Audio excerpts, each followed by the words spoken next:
Oh, flood control pa rin. Masyadong madakdak itong si Joel Villanueva. Rito Bitanga, hello, hello. Tingnan ko nga lang yung meron pa akong materyales. Wala na, yun na lang. Okey, sige. Masyadong madakdak ito, itong si Joel Villanueva. Bakit kanyo? Sabi niya dito, "Did I ever lobby for any production?" Sabi dito, "Past and present public works official attested during a Senate hearing on Tuesday that Senate Majority Leader Joel Villanueva never approached their office to push for any flood control projects." Hindi namin tinatanong, ang hanap ng bayan ngayon, nasaan yung pondo na in-insert mo sa budget? Naka-indicate dun, flood control projects in Bulacan, worth 12 billion. Yung mga infras, nasaan ngayon yun?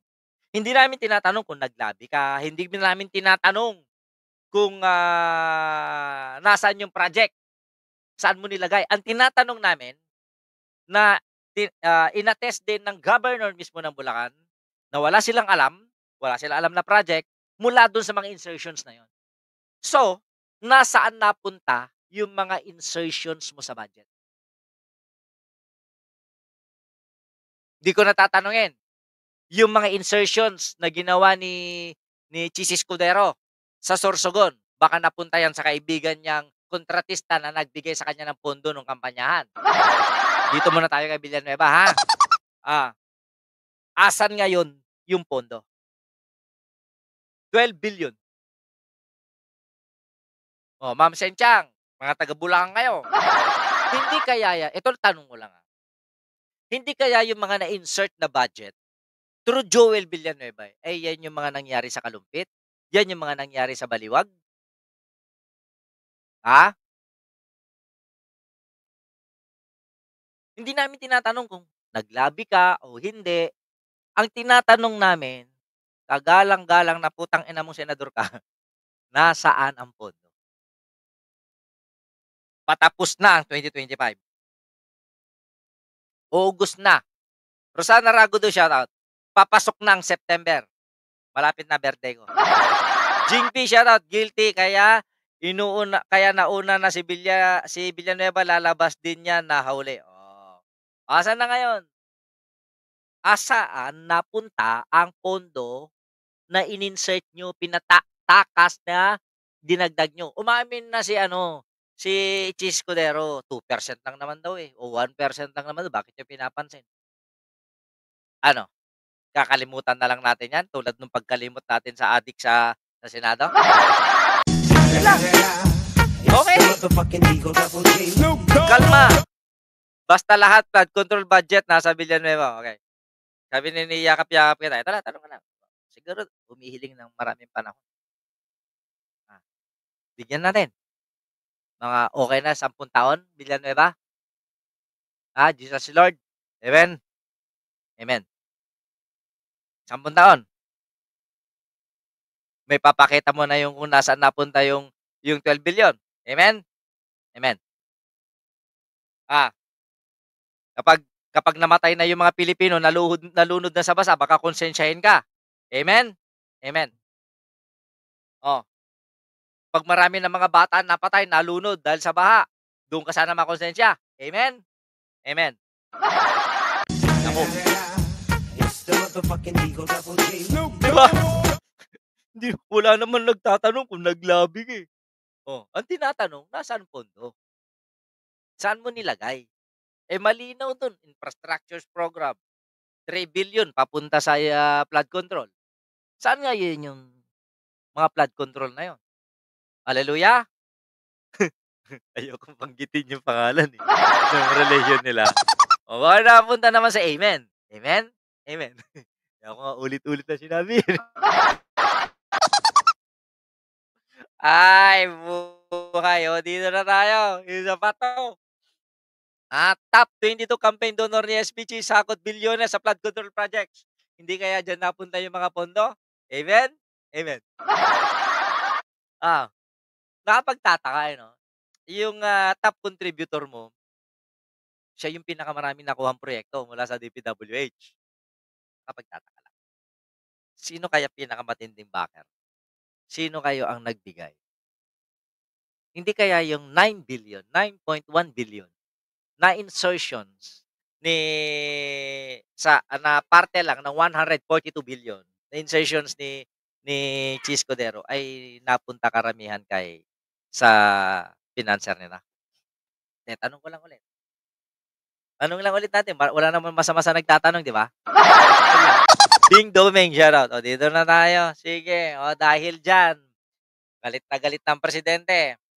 O ngayon, mayroon na naman natuklasan ng presidente kanina. Nagtungo ako sa Baliwag, Bulacan matapos makatanggap ng report sa sumbong sa Pangulo. Napaka-epektibo niyan. Grabe. Yang sumbong sa Pangulo na yan. Dami na nalalaman. Tungkol sa isang ghost project, mahigit 55 million ang binayad para sa concrete river wall. Bayad na mula pa noong Hunyo. Pero sa inspeksyon, wala ni isang hollow block na nakita. Hindi pa ito kasama sa listahan ng flood control projects na isinumite ng W. Hulyo, parte yan ng 2025 budget. Saan nagkaroon ng maraming budget na in-insert si Villanueva sa Bulacan? 2025. Hindi kaya parte to? Hindi natin palalampasin ito. Sususpendihin at kakasuhan ng lahat ng opisyal na nag-authorize at nakipagsabwatan dito ng paglabag sa Anti-Graft and Corrupt Practices Act at malversation of public funds through falsification of public documents. Ang Sims Construction Trading ay agad na iba-blacklist at haharap sa mga kaso sa ilalim ng Revised Penal Code at RA 3019. Hahanapin at sisiyatin. Gagawin lang naman yan. Tita Joanna, shoutout. Ang gagawin lang naman yan, pag binacklist mo, Mr. President, i-declare niya lang bankrupt yung company. Tapos ipapanagan sa kuladidang. Ganun lang. Kaya dyan, galit na yung presidente ko. Eto. Ay, bakit wala? Hindi ko na-copy.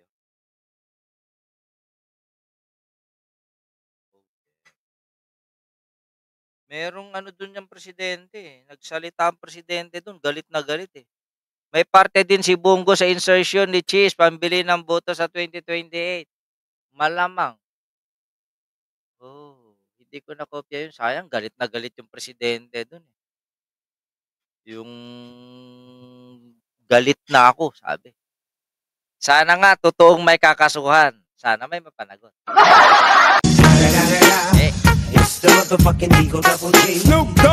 Sa yaman ng mga kontratista, magbabayad yan ng mga judge. Magbabayad yan ng mga justices para mapawalang sala. Siyempre, technicality na naman. Yan lang naman eh. Alam mo, kung kriminal ka at marami kang kinikitang kwarta,